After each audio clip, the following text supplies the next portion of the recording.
get started. Good morning, everyone. We are here today to announce the 49th Investigating Grand Jury has voted on and approved presentments for charges related to 4 individuals for committing sexual abuse throughout the Commonwealth of Pennsylvania. Before I go forward, I'd like to introduce the public servants who stand with me here today. Executive Deputy Attorney General Jennifer Selber, Chief Deputy Attorney General Kirsten Hine, Chief Deputy Attorney General Ron Eisenberg, who's not with us but did important work on this case, Assistant Chief Deputy Attorney General Dan Dye, our lead prosecutor on this case, and Supervisory Special Agent Doug Hilliard. I also want to make mention and give thanks to the members of the grand jury. We appreciate their service. These are independent citizen grand jurors who participated in this process, reviewed and came to their own determination about evidence, and returned these charges that I'm here to announce today. As many of you know, our office takes the abuse of children very seriously. We have arrested over 500 offenders for taking advantage of and exploiting children all throughout this Commonwealth, and that work continues here today.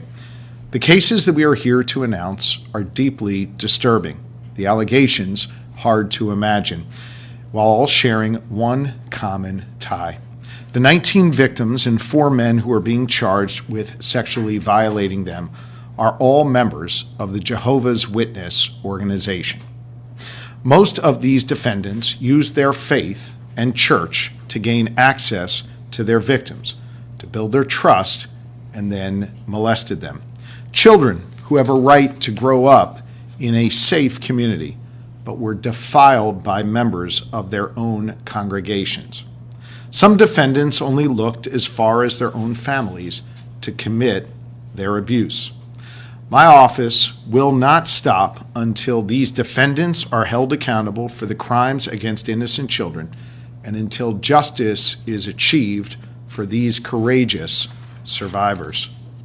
This investigation began with a resource referral from a local district attorney's office back in 2019. Based on that referral, our office undertook the investigation of allegations of sexual assault involving members of the Jehovah's Witnesses. Throughout that, we learned of several incidents of sexual assault committed by different members of the Jehovah's Witness religious organizations. And as a result of our 3-year investigation, hundreds of hours of grand jury testimony, and dozens of witnesses, we filed charges against 4 individuals. I can report that early this morning, 3 of those men were taken into custody. 1 was arrested in Pennsylvania, 1 in the state of Georgia, and 1 in New York State. I want to thank the honorable men and women of the New Windsor Police, Butler Township Police, and the Coffee County Sheriff's Office in Georgia for their assistance in today's apprehensions. I will now go through each case individually, but encourage you to read the presentments, which will provide a greater level of detail of the crimes and the criminal counts that we are here charging today. First, Jose Serrano, 69, of Lancaster County. During the investigation, it was determined that Jose Serrano used his influence and common faith to sexually molest at least 6 minors, including his own daughter. He confessed to committing many of these criminal offenses to members of his community and to the grand jury. 2 of Serrano's victims testified in front of our grand jury, providing detail about the abuse that they suffered at his hands, which included groping that escalated into forcible rape. Serrano's own daughter testified to the grand jury that her mother would remind her to lock the door at night if her father was around. Serrano was charged with aggravated indecent assault, and endangering the welfare of children. Jesse Hill, 52 years old, formerly of Berks County, Pennsylvania, and now a resident of the state of Georgia. The grand jury heard testimony that Hill used his milling business to lure young boys in his Jehovah's Witness congregation with promises of alcohol, marijuana, and pornography. He lured them to his property for parties in the 1990s. He built a rapport with these victims, taking them to movie theaters and area malls and providing them with gifts. As time went on, Hill would expose himself to the children. He would grope them. He would force them to perform oral sex. Our investigation identified at least 10 victims of Mr. Hill's sexual crimes. Hill made statements admitting to many of these crimes. Jesse Hill is charged with rape, involuntary deviant sexual intercourse, and corruption of minors. Robert Ostrander, 56 years old, formerly of Cambria County, now a resident of New York State. Ostrander's abuse began in 2006 and was at first physical. This abuse was directed at his family. The grand jurors heard testimony from his stepdaughter, who said that by 15, the abuse became sexual, groping, and then wrestling, and then eventually sexual assault. Ostrander and his family, including his stepdaughter, were active members of Jehovah's Witness congregation.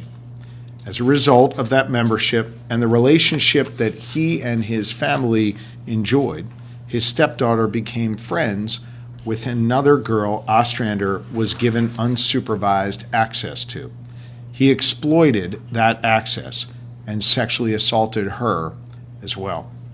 Ostrander is charged with indecent assault, endangering the welfare of children, and corruption of minors. All of the charges against these three defendants have been filed in the corresponding counties of Lancaster, Berks, and Cambria, and will be prosecuted by my office, led by Dan Dye. And finally, Eric Elam, 61 years old, of Butler County. The grand jurors heard testimony from Elam's daughter about the sexual abuse she suffered, including being forced to perform oral sex. She told the grand jury about her father's practice of using sexual molestation as discipline in the house where she was growing up. She reported this abuse to her mother and to other members of her community. Through the documents obtained during our investigation, we obtained a summary of a meeting where Elam told others that the accounts of sexual assault must be true if she said them because, quote, his daughter does not lie. Elam was charged by my office with rape, involuntary deviant sexual intercourse, aggravated indecent assault, and endangering the welfare of a child. Early this morning, when agents from our office and local police in Butler County attempted to take him into custody, he retreated into his bathroom and killed himself behind closed doors. No law enforcement officers were harmed in the process. This is tough work, and I commend the incredible prosecutors and agents here in my office who do this work day in and day out. And again, thank the members of the grand jury for their important and meaningful work. These are the types of cases that haunt us. They leave an indelible mark on our souls. And as prosecutors, as people of faith, as parents, we can't escape the impact that these cases have. These 19 children, they deserved a place to grow up in peace, not to be preyed upon. This is an abuse of trust, an abuse of power. And I'll remind you that no matter what power you cloak yourself in, everyone is accountable under the law. And if you abuse a child, I want you to know that the Office of the Attorney General here in the Commonwealth of Pennsylvania will find you, and we will hold you accountable. As we do more and more of these horrific cases, our agents and prosecutors continue to get better at uncovering these crimes. While some of the crimes that these men committed can't be charged due to the statute of limitations, we won't fail to hold them accountable for the crimes that we are charging them with here today.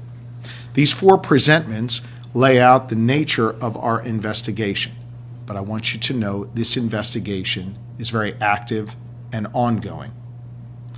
I will not comment on these cases or any other matters related to this investigation beyond that at this time, but I will repeat our call to anyone who has suffered abuse.